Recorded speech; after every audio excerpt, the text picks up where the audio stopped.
bem-vindos ao nosso canal YouTube, nesse Falando Nisso de hoje, com a pergunta de Camila Pascucci. Querida Camila, por que alguns homens não conseguem simplesmente ser sinceros, mesmo sabendo que aquelas mentiras estão matando a outra pessoa, né? Então, Camila, essa é uma pergunta de $1 milhão, né? Por que as pessoas se fazem isso, e se fazem isso às vezes de forma tão inconsequente, né? De forma tão assim incompreensível? Por exemplo, somem, desaparecem, não respondem mensagens, né? Fazem promessas e que de repente assim desaparecem de cena, né? Ou simplesmente assim mudam de um namoro para o outro, de uma mulher para outra, de uma forma assim sentida como muito dolorosa, né? Não só pelo fato da perda, mas pela falta de cuidado com o laço, né? Isso que assim machuca muito a gente, né?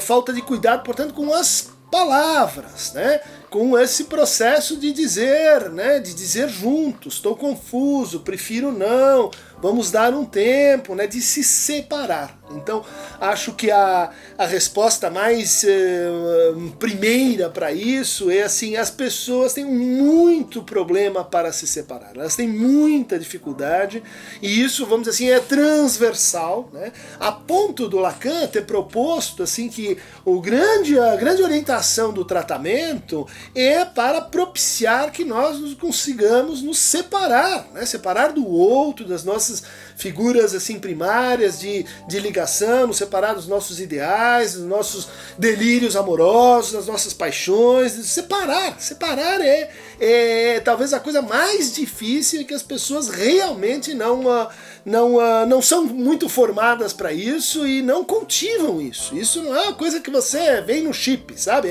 É um trabalho de construção psíquica para conseguir se separar e se separar bem. Indo para um segundo nível, né? Esse seria um nível mais genérico.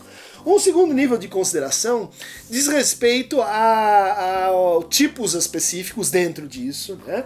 Que, por exemplo, se comprazem, né? Que você vê que a pessoa tem um certo prazer, né?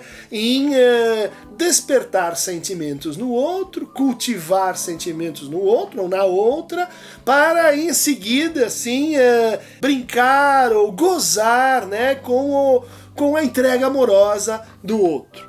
Então, frequentemente vem a consideração de que isso seria um tipo assim de sociopatia ou de psicopatia, né? O que assim é só assim aproximado usar essas palavras para esse contexto, né?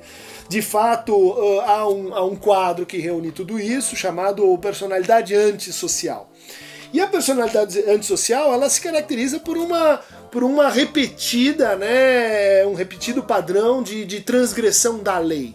Você pode dizer, puxa, essa pessoa que é um devastador de amores ou de corações, ela não está contrariando uma lei no sentido jurídico, mas ela está contrariando um pacto, né, uma lei no sentido ético, no sentido moral, né, que é o que acontece no espaço, no escopo do amor, né, da ligação entre as pessoas. Mas desde que isso envolva também o uso assim repetido, controlado, administrado da mentira como um padrão no interior da relação. E aí a gente pode levantar a pergunta assim, puxa, é certo que quando a gente está apaixonado a gente fica mais frágil cognitivamente. Mas, em geral, a mentira ela conta com alguma colaboração daquele que quer ver coisas ali, que está esperando ouvir A ou B, que tem ideais que o fragilizam, né? Para determinadas conversas, para determinadas propostas, né? A mentira tem perna curta, mas ela sempre tem assim dois lados. Ou seja, a gente acabou não investigando muito bem, né? Não a verdade factual, mas um certo nível de experiência da verdade que o amor comporta e convoca, né? E que a gente sabe mais ou menos como funciona. Um terceiro ponto de comparação aí seria assim, a presença ou não da impulsividade, né? Quer dizer, aquela pessoa que ela faz falas amorosas, mas assim termina quando termina a noite. Por quê? Porque está regida por uma experiência que é a do impulso. diante da dificuldade de se separar, diante da dificuldade de contrariar expectativas do outro, diante do desejo de, enfim, levar aquele outro para a cama, ou então ter uma imagem bonita diante dele, ou seja, a palavra de separação é sempre mais complicada. Então, diante disso tudo, vem o impulso, né? Geralmente turbinado por álcool ou por outras substâncias psicoativas, né? Que levam a pessoa, então, a dizer coisas que ela não acredita. Um outro elemento aí de consideração diz respeito à irritabilidade, à agressividade da pessoa quando ela é confrontada com isso. Quando ela é confrontada com contradições, quando ela é confrontada com coisas que assim denunciam que ela está mentindo, manipulando, prometendo coisas que ela não pode entregar, né? Isso é próprio de todos nós, né? Quando vamos flagrado, quando algo nos contraria, a gente fica agressivo e irritado. Mas outra coisa se dá nesses casos, e aí a gente tem um gradiente, né? Que é assim, quando a pessoa diz que ela está irritada só por, assim, causa do outro, né? Só porque o outro não acredita nela. Então o outro, para resolver aquela agressividade, precisa acreditar mais. E aí que a gente entra em relacionamentos tóxicos, abusivos, em que o outro começa a usar a agressividade como uma forma de induzir passividade e desamparo e, no fundo, uma forma de amor que ele vai cultivando ali no outro, né? Culpa do, vamos pôr entre parênteses, criminoso do coração, mas também nossa culpa do outro lado que gostamos de ou cedemos a um certo masoquismo de permanecer numa situação como essa. Uma outra característica, um outro ponto assim de elaboração ou de apreciação para isso é a existência ou não de verdadeiro remorso, culpa, voltar atrás, pedir desculpas sinceras. Essa foi a palavra que você usou, né? Sinceridade. Sinceridade é uma coisa difícil da gente manter, porque exige uma certa implicação com o desejo e exige uma certa coragem com o desejo, né? Então, essa ideia de experimentar esses afetos traz a ideia de que esses afetos eles não são vividos só individualmente. Eles são afetos que nos ligam aos outros, né? Afetos que a gente compartilha, né? Afetos que a gente vive junto. No fundo, esse tipo de assassino do amor, ele está só falsamente compartilhando, né? Ele está, assim, no fundo, administrando gotas de amor, né? Signos de amor, como dizia o Lacan. Ela está usando o amor para controlar o outro. A gente faz isso em certa medida, mas tem gente que é especialista e só sabe, né, agir dessa maneira, né?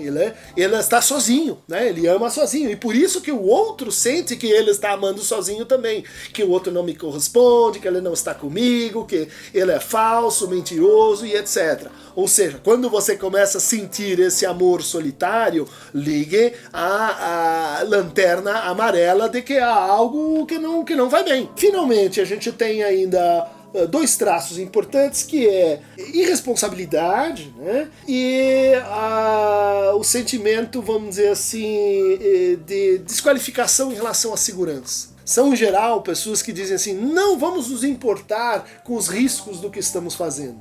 Vamos em frente, vamos viver o aqui e agora. Bom, tá bom, legal, mas esteja convicto de que talvez nesse ponto essa pessoa esteja sendo sincera, né? É difícil alguém que mente o tempo todo. A questão é se a gente está disposto a escutar aqueles momentos de verdade dolorosa, em que a pessoa está dizendo isso, né? Está dizendo, olha, nós vivemos numa bolha, e eu sou uma pessoa livre, eu não quero compromisso. É claro que isso é cínico de um lado, né? Mas isso fala de uma certa verdade por outro, que a gente precisa poder, então, escutar, né? Em vez de se entregar assim desamparadamente para isso. Bom, Camila, eu espero ter te dado algumas dicas assim de quanto um relacionamento pode ser tóxico, como isso pode depender do outro, mas como isso sempre convoca uma participação da nossa parte, né? Isso sempre convoca algo, vamos dizer assim, de nós, da nossa paixão de ser instrumento, da nossa paixão de ser objeto, da nossa demissão subjetiva e da dificuldade de terminar, viver o luto e recomeçar, e ir em frente mais uma vez. Um abraço forte, do coração, sincero, para você, Camila. E clique aqui no Aqueronta Movebo para receber mais fragmentos psicossociopáticos.